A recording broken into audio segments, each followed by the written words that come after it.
2026 সালের ফুটবল বিশ্বকাপের ফাইনাল দেখতে তিনি নিউ জার্সির মেটলাইফ স্টেডিয়ামে উপস্থিত হন।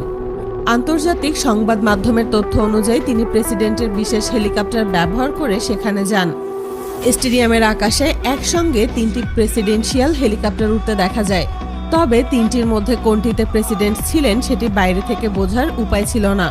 এই কৌশলটি বহু বছর ধরেই যুক্তরাষ্ট্রের প্রেসিডেন্টের নিরাপত্তার অংশ হিসেবে ব্যবহার করা হয়।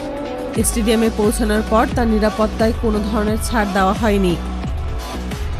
দর্শকের জন্য একাধিক নিরাপত্তা তল্লাশি, বিশেষ নিরাপত্তা বলয় এবং সিক্রেট সার্ভিসের কড়া নজরদারির মধ্যে তিনি স্টেডিয়ামে প্রবেশ করেন।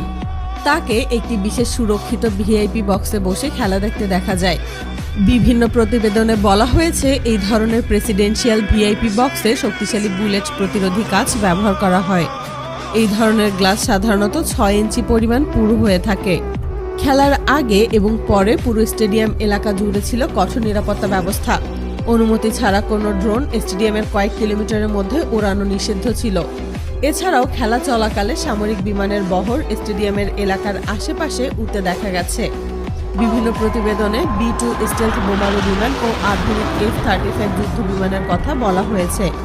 আমেরিকার প্রেসিডেন্ট যে হেলিকপ্টার ব্যবহার করেন অনেকেই এটিকে ডুমসডে হেলিকপ্টার বলে উল্লেখ করেন। তবে বাস্তবে এটি যুক্তরাষ্ট্রের প্রেসিডেন্টের সরকারি হেলিকপ্টার বহর, যা সাধারণভাবে মেরিন ওয়ান নামে পরিচিত। সাধারণত দেশের মধ্যে স্বল্প দূরত্বে যাতায়াতের জন্য এই ধরনের হেলিকপ্টার ব্যবহার করে থাকেন। আশ্চর্যের ব্যাপার হলো এই হেলিকপ্টারে 2টি শক্তিশালী টার্বোশাফট ইঞ্জিন ব্যবহার করা হয়। এর সবচেয়ে বড় সুবিধা হলো যদি কোনো কারণে একটি ইঞ্জিন খারাপ হয়ে যায় তাহলে অন্য ইঞ্জিনের সাহায্যে হেলিকপ্টার নিরাপদভাবে উড়তে এবং জরুরি অবতরণ করতে পারে। হেলিকপ্টারের গায়ে বিশেষ ধরনের শক্তিশালী কাঠামো এবং সুরক্ষা ব্যবস্থা রয়েছে। এর বডি এমনভাবে তৈরি করা হয়েছে যাতে ছোট বিস্ফোরণের আঘাতেও এটি টিকে থাকতে পারে। তবে নিরাপত্তাজনিত কারণে এর প্রকৃত ক্ষমতার অনেক তথ্য গোপন রাখা হয়।